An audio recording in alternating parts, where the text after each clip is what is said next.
उद्भवस्थितिसंहारकारिणीं क्लेशहारिणीं सर्वस्यस्करीं सीतां नतोऽहं राम वल्लभम।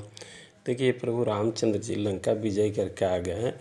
अयोध्या में एक छत्र शासन है, सब कुछ कुशल है। भगवान चारों तरफ सिपाही CID लगा के रखे हैं कि अयोध्या में कहीं किसी को कोई असुविधा तो नहीं है, प्रजा सब सुख से तो है, धर्म कर्म सब ठीक ठाक चलता है। तो राज परिवार के विषय में या और किसी के विषय में कोई कुछ शिकायत तो नहीं करते हैं। एक दिन एक रजक की पत्नी कपड़ा लाने के लिए सरजू जी के पार गाँव में जाती है, लेकिन बिजोग से भयंकर वर्षा होता है, पानी होता है और रात को नहीं आ पाती है। नाविक के पत्नी के साथ वो रह जाती है, जबकि उसका चरित्र एकदम सुरक्षित था।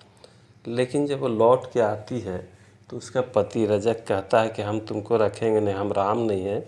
जो सीता जी 1 साल के बाद लौट आई है, फिर उसको पत्नी के रूप में ग्रहण कर लिए और आज पट्टमहिषी बना के रखे हैं।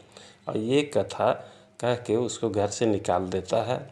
उन्होंने पीटने लगती, लेकिन वो कुछ नहीं सुनता है। तब ये सिपाही आके प्रभु रामचंद्र जी से सारी हाल बता देता है। अब भगवान ज़रा सोचिए, इनको क्या करना चाहिए था।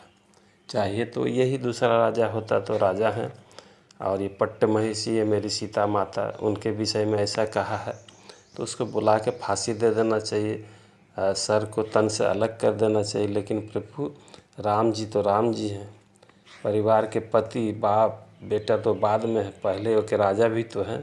शासन क्या करते हैं कि इतना ही थोड़ा सा बात के लिए भगवान माता सीता का दोबारा वनवास का आदेश दे देते हैं। सारी जनता रोती है, किसी का नहीं सुनते हैं। लक्ष्मण जी जाके छोड़ आते हैं। मैया वाल्मीकि जी का आश्रम में रहती है, तभी मैया गर्भवती थी हो। अब इधर देखिए कि मैया कुछ दिन के बाद लव को जन्म देती है, ये विषय अलग है। अब जब भगवान लीला को संवरण करके जाने लगे वैकुंठ, तब सबको आदेश कर दिए सब चलो। तो ये जो रजक था ये भी जा रहा था, जबकि इतना बड़ा पापी था ये कि मैया सीता का प्रभु से वियोग करा दिया झूठ मूठ के। जब ये नरक में गया है तो नरक का दरवाज़ा बंद हो गया, बोला तुम्हारे लिए यहाँ कोई स्थान नहीं। रोता पीटता आया।